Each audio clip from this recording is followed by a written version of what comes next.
Seorang petugas pengamanan bank swasta di Jakarta diamankan polisi karena menyebarkan video hoaks di media sosial. Pelaku sebarkan video hoaks polisi dan TNI buka kotak suara di kota Tasikmalaya, Jawa Barat.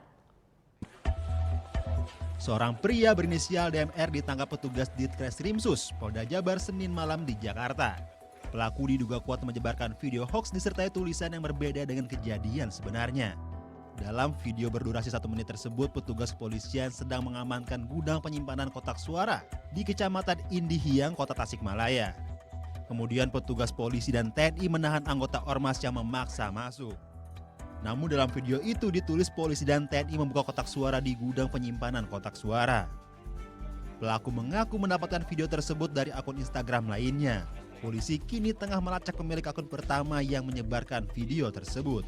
Tentang adanya beredar seolah-olah adanya pembukaan kotak suara secara ilegal oleh aparat dan kemudian dihentikan oleh ormas. Semua itu tidak benar. Ya, sekali saya katakan dan tidak benar, maka dalam hal ini Direktorat Reskrimsus Polda Jabar langsung melakukan penyelidikan ketika itu dan kemudian Direktorat